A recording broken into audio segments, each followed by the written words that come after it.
Assalamualaikum warahmatullahi wabarakatuh. Perkenalkan, nama saya Nur Aini, nomor absen 24. Peran saya di sini yaitu untuk menyampaikan latar belakang berdirinya Kesultanan Aceh. Saya Ardelia Dipa Sandia, nomor absen 8. Di sini peran saya untuk menyampaikan puncak kejayaan Kerajaan Aceh. Saya Anggi Destinoviani, nomor absen 6. Di sini saya akan menyampaikan raja-raja yang memimpin di Kesultanan Aceh. Saya Syabila Diatul Aksan, absen 31. Di sini peran saya untuk menyampaikan masa kemunduran Kesultanan Aceh. Tujuan penyampaian materi kami hari ini untuk mengetahui bentuk perjuangan Sultan Iskandar Muda dalam mencapai kejayaan Kerajaan Aceh di Nusantara tahun 1607 sampai 1636 Masehi. Latar belakang berdirinya Kesultanan Aceh. Kesultanan Aceh didirikan oleh Sultan Ali Mughayat Shah pada tahun 1496. Pada awalnya, kerajaan ini terdiri atas wilayah Kerajaan Lamuri, kemudian mendudukan dan menyatukan beberapa wilayah kerajaan sekitarnya mencakup Daya, Pedir, Lidi, dan Nakur. Kemarin ya aku beli Indomie Aceh tuh enak banget tahu. Kalian udah bener-bener belum Indomie Aceh? Udah ya. Enak banget ya kan? Bikin kita kayak nostalgia sama latar belakangnya Aceh. Iya benar. Kamu tahu gimana latar belakangnya Aceh? Gimana? Nah, Kesultanan Aceh itu didirikan oleh Ali Mughayat Shah Pada tahun berapa? pada tahun 1496. Berdiri di mana sih? Kerajaan ini berdiri atas wilayah Kerajaan Lamuri, kemudian mendudukan dan menyatukan beberapa wilayah kerajaan sekitarnya mencakup Daya, Pedir, Lidi, dan Nakur. Selanjutnya, pada tahun 1524, wilayah Pasai sudah menjadi bagian dari kedaulatan Kesultanan Aceh diikuti dengan Aro. Pada tahun berapa sih Ali Mughayat Shah digantikan oleh putra sulungnya yang bernama Salahuddin? Pada tahun 1528, Ali Mughayat Shah digantikan oleh putra sulungnya yang bernama Salahuddin, yang kemudian berkuasa hingga tahun 1537. Kemudian Salahuddin digantikan oleh Sultan Alauddin Riayat Shah Al-Qahar yang berkuasa hingga tahun 1571. Oh gitu ya. Di antara kalian ada yang tahu nggak sih raja yang memimpin Kesultanan Aceh? Aku tahu, di Kesultanan Aceh ada 35 raja. Salah satunya Sultan Ali Mughayat Shah pada masa kepemimpinan 1514 sampai 1528. Pendiri Kesultanan Aceh dan Sultan pertama, ia berhasil memperluas wilayah kekuasaan Aceh dan mengukuhkan kekuatan militer serta ekonominya. Dua, Sultan Alauddin Riayat Shah Al-Qahar pada masa kepemimpinan 1537 sampai 1571. Ia memperluas wilayah kekuasaan Aceh hingga ke Sumatera Barat dan Malaka. Di bawah pemerintahannya, Aceh menjadi salah satu kekuatan maritim yang dominan di Selat Malaka. Yang ketiga, ada Sultan Iskandar Muda pada masa kepemimpinan 1607 sampai 1636. Salah satu sultan terbesar dalam sejarah Aceh. Di bawah kepemimpinannya, Aceh mencapai puncak kejayaannya dengan pengaruh yang meluas hingga ke Semenanjung Malaya dan sebagian Sumatera. Ia juga dikenal karena reformasi di bidang militer, ekonomi, dan administrasi. Jadi gitu raja yang memimpin Kesultanan Aceh. Tahu. Kalian tahu nggak sih kayak puncak kejayaannya Kerajaan Aceh itu gimana? Aku tahu. Gimana? Puncak kejayaan Kerajaan Aceh setelah Sultan Iskandar Muda naik tahta, Kesultanan Aceh mengalami perkembangan pesat hingga puncak kejayaannya. Terus di bawah pemerintahan Sultan Iskandar Muda, Kerajaan Aceh tumbuh menjadi kerajaan besar dan berkuasa atas dagangannya. Nah, bahkan menjadi bandar transit yang menghubungkan dengan pedagang Islam di barat loh. Oh gitu ya, jadi puncak kejayaannya. Ada yang tahu masa kemunduran Kesultanan Aceh nggak sih? Aku tahu loh, aku kemarin tuh baru kayak browsing dari internet gitu. Kayak kemunduran Kesultanan Aceh itu biasanya disebabkan oleh beberapa faktor. Di antaranya itu kayak semakin menguatkannya kekuasaan Belanda di Pulau Sumatera dan Selat Malaka. Ditandainya dengan jatuhnya wilayah Minangkabau, Siak, Tiku, Tapanuli, Mandailing, Deli, Barus yang dari 1840 serta Bengkulu ke dalam pangkuan penjajahan Belanda. Faktor penting lainnya ialah adanya perebutan kekuasaan diantaranya pewaris tahta Kesultanan Aceh.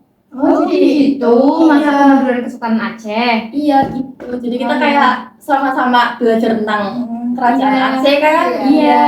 Tadi kan kita baru bahas tentang kerajaan-kerajaan yang memimpin Kerajaan Aceh ya. Terus kayak menurut kalian raja yang paling berpengaruh itu siapa sih? Menurut aku ya, raja yang paling berpengaruh di Kesultanan Aceh itu Ali Muhayyad Syah. Oh iya. Bukannya raja yang paling berpengaruh itu Sultan Alauddin Riayat Shah Al-Qahar ya? Kamu tahu dari mana? Bukannya yang paling berpengaruh itu Sultan Ali Muhayyad Syah? Aku pernah baca artikel di Google gitu, Sultan Alauddin Riayat Shah Al-Qahar pada masa kepemimpinan 1537 sampai 1568 Masehi, setelah resmi menjabat sebagai raja, Sultan Alauddin Riayat Shah Al-Qahar melaksanakan berbagai bentuk perubahan dan perbaikan untuk kerajaannya. Jadi, sultan yang paling berpengaruh itu Sultan Alauddin Riayat Shah Al-Qahar. Oh, jadi gitu ya. Iya. Jadi bukan Sultan Ali Muhayyad Syah. Bukan. Oh, gitu. Aku baru tahu. Iya, soalnya aku juga baru tahu loh. Iya. Waktu masa kemunduran ditandai dengan jatuhnya wilayah apa aja sih? Kalian ada yang tahu nggak? Aku tahu loh, itu tuh kayak berasal dari Minangkabau, Siak, Tiku, Tapanuli, Mandailing, terus sama Deli dan Barus. Loh, bukannya itu dari Dayak, Pedir, Lidi, dan Napur? Bukan, itu tuh dari Minangkabau, Siak, Tiku, Tapanuli, Mandailing, Deli, Barus. Loh, kamu tahu dari mana? Iya, soalnya aku tuh pernah baca buku sejarah dan keluarnya itu. Setahu aku, kalau yang Dayak, Petir, Lidi, dan Napur itu termasuk materi ke awal mula terjadinya Kesultanan Aceh nggak sih? Iya, jadi yang kalau semisal yang itu yang tadi kamu bilang ke aku, itu tuh emang dari Minangkabau. Oh, jadi gitu ya. Iya. Oh iya. Kita kan udah bahas tentang kemunduran. Pasti di suatu kemunduran itu ada solusinya kan? Dari antara kalian ada yang tahu nggak sih solusinya gimana? Aku tahu sedikit solusi tentang kemundurannya. Jadi gini, dengan dibawanya Sultan Muhammad Daud Syah ke Ambon pada tahun 1907, maka menandakan berakhirnya Kesultanan Aceh yang telah dibina berabad-abad lamanya. Di akhir tahun 1930-an, berkembang gagasan untuk menghidupkan monarki dengan memulangkan Tuanku Muhammad Daud Syah ke Kutaraja. Belanda tidak menentang secara terbuka gagasan restorasi monarki, namun menolak Tuanku Muhammad Daud Syah untuk duduk di singgasana kembali. Sikap Belanda yang demikian membuat pendukung gagasan tersebut mengusulkan Tuanku Mahmud, pribumi Aceh tertinggi di administrasi Belanda di Aceh, sebagai calon sultan. Seperti itu ya. Aku pernah dengar tahu penentang ulama itu siapa sih? Nah, penentang ulama di sini yaitu Teongku Muhammad Daud Bera. Oh, jadi gitu ya. Iya, aku lanjut lagi ya. Beliau bukan tidak ingin kembalinya ke sultan, melainkan tidak menyukai orang yang akan menduduki tahta bate tebal, yaitu Teongku Ibrahim dan Teongku Mahmud. Tuanku Ibrahim dianggap memiliki akhlak yang kurang baik, sedangkan Tuanku Mahmud mesti cakap tapi terlalu dekat dengan Belanda. Aku juga tahu tentang sedikit restorasi ini. Izin nambahin ya? Ya, boleh. Kelompok ulama muda, terutama yang tergabung dalam pusat, sangat mendukung ide ini. Hal ini dilatar belakangi banyak di antara mereka yang mengalami kepahitan hidup. Di bawah kekuasaan para ulama Ule Balang hanya tunduk kepada kekuasaan Belanda, dan mereka dari Ule Balang tersebut bersikap otoriter. Mereka tidak mempunyai tempat untuk mengadukan nasib karena Belanda senantiasa berpihak kepada Ule Balang. Situasi demikian tidak terjadi jika ada pemerintah sultan. Setidaknya sultan berada di bawah bayang-bayang ulama. Namun demikian, kemudian luntur seiring berkuasanya Jepang di Aceh. Oh, gitu ya. Oh, gitu ya. Jadi kayaknya asik banget nih kita bahas tentang kerajaan Aceh. Oh ya, kalau semisal kamu nggak bahas tentang Aceh, kita nggak bakal bahas tentang Kesultanan Aceh tahu. Iya, bener banget. Kenapa pas itu kamu bahas ya? Iya, lagi juga kayak hawa-hawanya gitu kan, lagi pengen bahas gitu. Kalau liburan kayak gini asik ya. Iya, Bahas bener. tentang Kesultanan Aceh, sejarah-sejarah gini, buat nambah wawasan juga. Iya, Iya kan? Iya, jadi kita pengetahuannya lebih bertambah. Iya.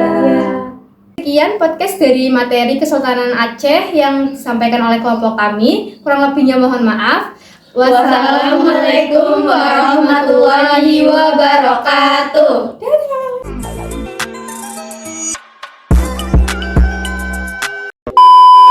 Dan sebagian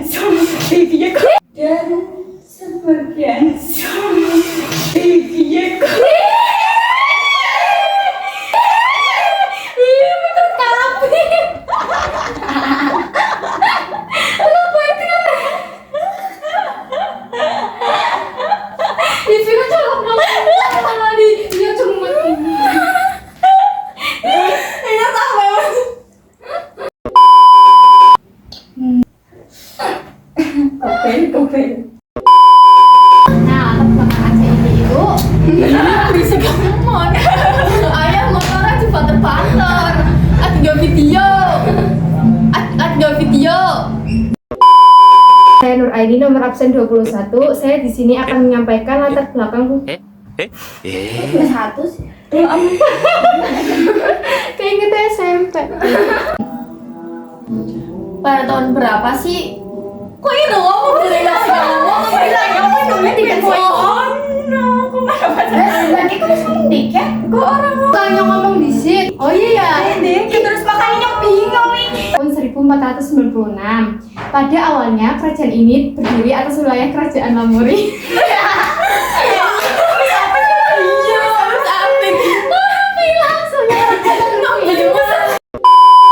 Apa aja sih? Kalian ada yang tahu nggak? Aku tahu loh, itu tuh dari kayak baru salam.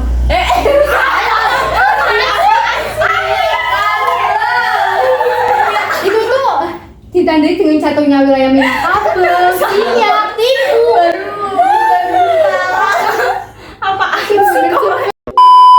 Dan jatuhnya wilayah Minangkabau, terus Siak, Tiku, Tapanuli. Matanya bingung.